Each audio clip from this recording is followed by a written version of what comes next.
911 location of your emergency. Hi, something is happening. Something happened in our house. We don't know what. The roommate just passed out, and she was drunk last night and she's not waking up. Okay. Oh, and they saw some man in their house last night. 28-year-old Bryan Christopher Kohberger in Albrightsville, Pennsylvania. Just IN. Newly unsealed court documents have pulled back the curtain on one of the darkest chapters in recent American crime history. For months, the public only knew fragments, bits and pieces filtered through investigators, whispers in courtrooms, and speculation in the press. But now, for the first time, we are seeing the raw details preserved in black and white, police interviews, autopsy findings, crime scene photographs, and chilling accounts from witnesses who lived through the unimaginable. What these documents reveal is not just disturbing, it is devastating. They paint a clearer picture of the horror that unfolded inside that Moscow, Idaho home in the early hours of November 13, 2022. They give us new insight into the sheer brutality of the attack, the state of mind of the accused, and the haunting moments remembered by those who survived. This isn't just another headline. This is the unfiltered truth of a crime that shattered 4 promising young lives, scarred an entire community, and stunned the world. And now, the public is finally beginning to understand the scale of the violence, the depth of the trauma, and the questions that still remain unanswered. Tonight, we break it all down. We go inside the newly unsealed court files, we trace the shocking revelations, and we confront the disturbing reality of what really happened behind the walls of that King Road house.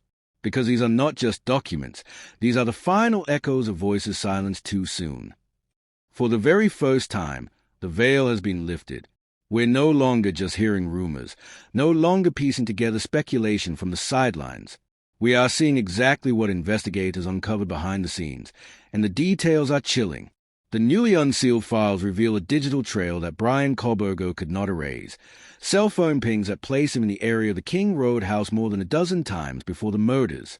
They show late-night drives, strange patterns, and movements that prosecutors argue point to someone who wasn't just passing through, but watching, waiting, studying his victims.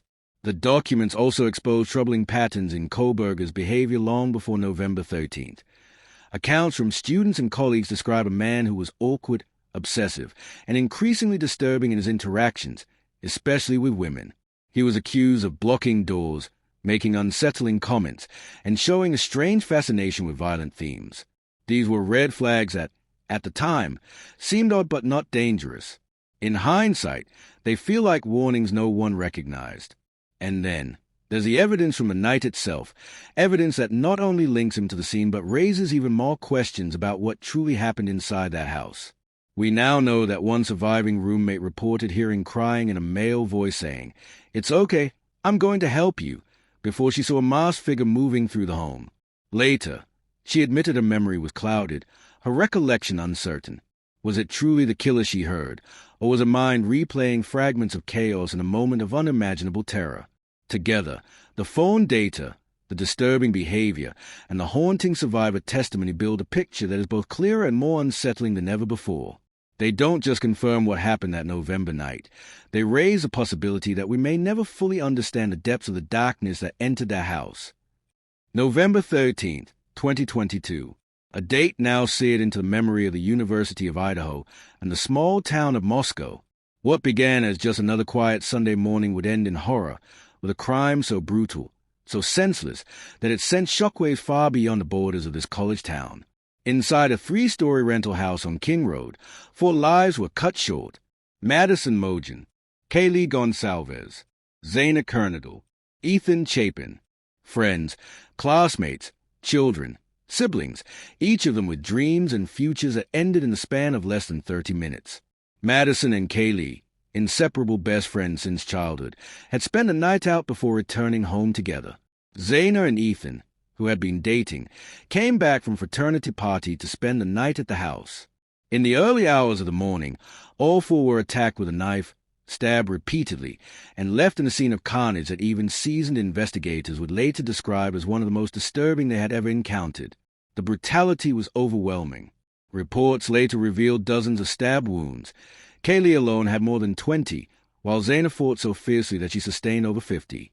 The attack was targeted, fast, and merciless. Yet 2 other roommates survived, waking to strange sounds, catching glimpses of shadows, and feeling the kind of terror that words cannot describe. At first, police had little to go on.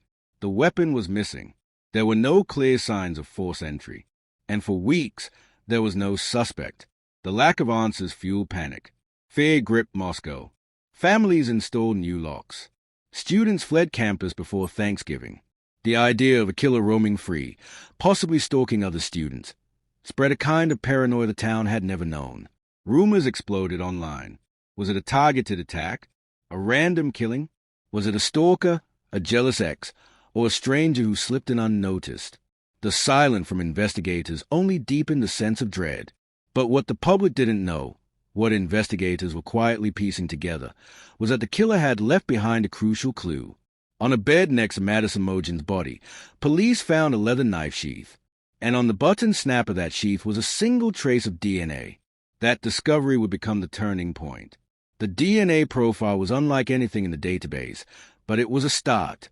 Behind the scenes, investigators began tracing it back through genealogy and surveillance.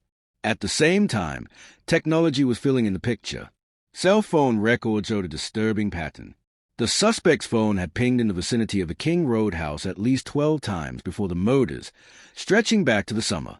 Almost all of those visits occurred late at night or in the early morning hours. It suggested a chilling possibility.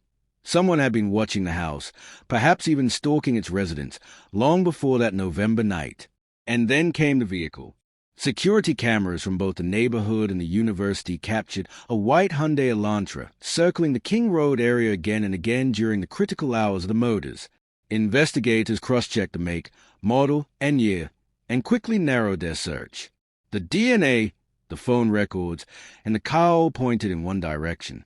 Not to a drifter, not to a stranger passing through, but to someone disturbingly close. Bryan Kohberger, a 28-year-old Ph.D. criminology student at Washington State University, just across the state line in Pullman, a man who had studied criminal behavior, who knew the language of police reports and investigative methods, and who, prosecutors allege, applied that knowledge to carry out one of the most haunting mass murders in recent history. The revelation stunned the community. Kohberger wasn't some faceless monster. He was a graduate student, a teaching assistant, someone who had walked among peers in the halls of academia. And yet, behind that facade, investigators believed he was something much darker, a man who not only committed the killings, but may have studied them as part of his obsession with crime itself. The arrest, when it came, would feel like the end of a nightmare, but in reality, it was just the beginning of an even more disturbing story. The newly released files expose a timeline that is as chilling as it is precise. Investigators discovered that Bryan Kohberger deliberately turned off his cell phone between 2:54 a.m. and 4:48 a.m., the exact window when the murders occurred. For months, this missing signal puzzled investigators. But in hindsight, it appeared to be a calculated move, an attempt to erase his digital footprint while he slipped into the King Road home. It was as if he thought, in the dark silence of those hours, that no one would ever know he was there. But what happened afterward is perhaps even more disturbing. Just a few hours after the murders, Kohberger's phone suddenly reconnected, and at 6:17 a.m., he called his mother. Less than 2 hours later, at 8:03 a.m., he called her again. On the surface, it might seem routine, a son checking in with his mom, but investigators believe it was no accident. They believe it was a calculated move, a way to create a digital alibi, to paint the picture of a man living life as normal, even as the world he had just left behind lay drenched in blood. And here's where it becomes even more haunting. In the weeks before the murders, strange events had already unsettled the students in that house. Reports surfaced of the front door mysteriously left wide open at night, of footsteps and noises in the dark, and of a man spotted lurking just outside the home. At the time, the incidents were brushed aside as all but harmless. In hindsight, they feel like warnings, signs that someone had been testing the boundaries, probing for weaknesses, rehearsing what was to come. The documents also highlight unsettling witness accounts of Kohberger's behavior at Washington State University. Female classmates recalled him staring too long, watching with a cold intensity that left them deeply uncomfortable.